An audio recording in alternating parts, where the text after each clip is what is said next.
ఒక్క వరిపిండి ఉంటే చాలండి. వేరే పిండులు ఏమీ అవసరం లేదు. ఈవినింగ్ టైంలో తినటానికి ఏమీ లేనప్పుడు స్నాక్స్ ఇలా సింపుల్‌గా చేసి పెట్టండి.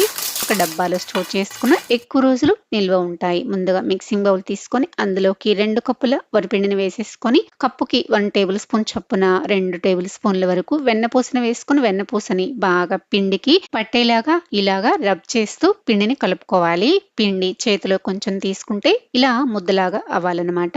ఇప్పుడు ఈ పిండిలోకి తగినంత ఉప్పు, తగినంత కారము, 1 టేబుల్ స్పూన్ నువ్వులు, అలానే హాఫ్ టీ స్పూన్ వాము ఇలా చేతిలో వేసుకొని క్రష్ చేసి వేసుకోండి. నువ్వులు వేసుకోవడం వల్ల చెక్క పకోడీలు చాలా టేస్టీగా ఉంటాయి. ఇవన్నీ వేసుకొని పిండికి బాగా పట్టించిన తర్వాత ఇందులోకి కొంచెం కొంచెం వాటర్‌ని వేసుకుంటూ పిండిని ఇలాగా సాఫ్ట్‌గా ముద్దలాగా కలిపేసేసుకొని మూత పెట్టేసి పక్కన పెట్టుకోండి. ఇప్పుడు చక్రాలు చేసుకోవడానికి ఇలా 2 ప్లేట్లు ఇందులో ఏదైనా వాడుకోవచ్చండి. నేను ఇలా వెడల్పుగా ఉన్నది వేసేసుకొని చక్రాల గిద్దలకి సెట్ చేసేసుకున్నాను. ఇప్పుడు ఇందులో ఆయిల్ అప్లై చేసేసుకొని ఇలా కొంచెం కొంచెం పిండి ముద్దను తీసుకుంటూ గొట్టంలోకి ఇలా వెల్తిగా పెట్టేసుకోండి. ఈ చక్రాల గిద్దలతో చక్రాలు చేసుకోవడం చాలా ఈజీ అండి. ఎంత గట్టిగా ఉన్న పిండినైనా ఈజీగా చేసేసుకోవచ్చు.